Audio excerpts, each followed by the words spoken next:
We have to stand up as one voice. We have to put down our differences, respect each other, allow the people around us to think differently, allow them to have different beliefs, different ideas, different rabbit holes they're looking into, and just respect that and realize that we all face a common foe and that all that really exists within this entire social structure, no matter where you are on the food chain, is people. It's just people. All of the problems that we face are all coming from people who are actually people that we employ to do the opposite of what they're doing. And the greatest tool they've used against us is division, ladies and gentlemen, and that is why there has been so much division interjected into the movement in the last few years. And anybody who is promoting division, anybody who is saying we should not include this person because they have a different belief system to us, is doing the government's work for them. And you should step away from these people and unite with other people. Unite with everybody around you. Unite as one voice. You don't need a leader. You don't need a belief system. You don't need any of that stuff. What we need is freedom. And we have a real opportunity to get it, but we're also losing that opportunity. The window is closing very, very rapidly, ladies and gentlemen. We don't have very long to turn this around. We really don't.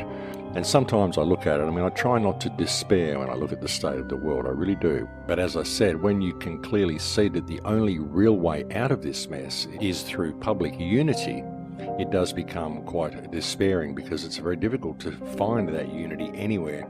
And everything this system does is designed to push us in the other direction and push the factions against each other.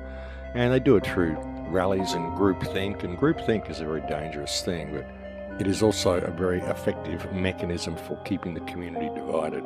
And all you have to really do is put people in a state of scarcity, put people in a state where they've got a bit of a chip on their shoulder, they're annoyed about something in their life, and they just want to get that pent-up emotion and express it some way. And they'll go and attack the guy next door if everybody else is doing it, even though it's a completely unrelated situation to what has caused their problems. It's just a way for them to expel some of that energy. And that's why they do it. That's why they put action movies and stuff out there as well, folks. These are all pressure relief valves. A lot of these rallies they have are pressure relief valves. You've got to do something like this to give people some sort of an outlet so they don't just explode. This is what ball games and sporting events are all about as well. They're all pressure relief valves, and if they didn't have these things, society would have imploded long ago. And to be honest, much of society is imploding now. Much of Western society is imploding anyway.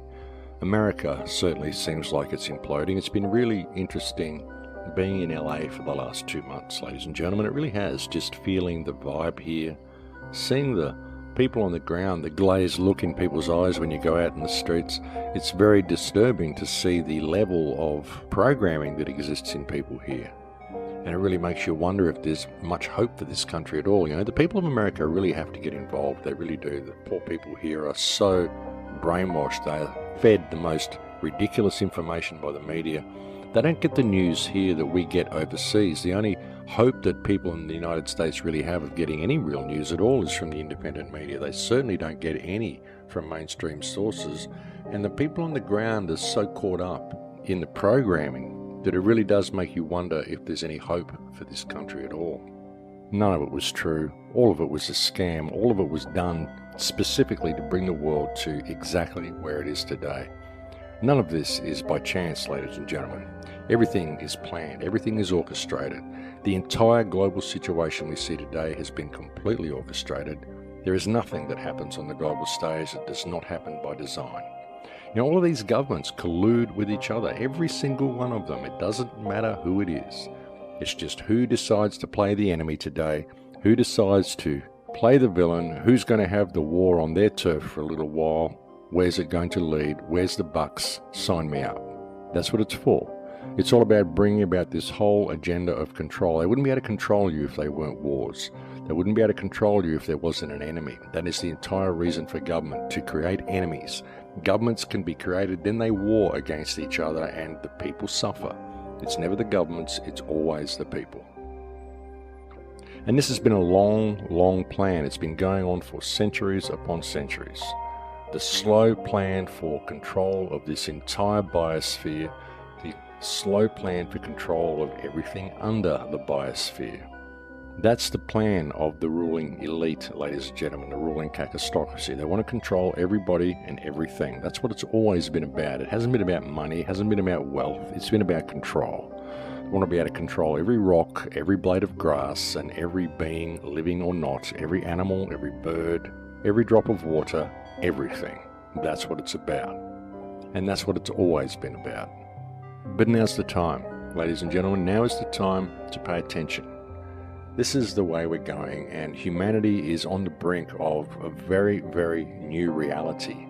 And it's time we paid attention, because we are the ones that are going to shape the direction that reality goes. So the choice is up to you. It's up to each of us. We just have to realize that we've now come to that time in history where we are being required to make that choice. And don't let someone make it for you, because the choice of your future is yours and yours alone to make. Don't let that get stolen from you, because if it gets stolen from you, then you're also allowing it to be stolen from your children, and we don't want that. We have to show some responsibility for the situation we're in. We have to work to change it, or it's going to be our kids that suffer the future that we allowed to be created. Help by spreading this message. Share with your friends, leave a like and subscribe if you haven't done so already. Turn on notifications to stay updated.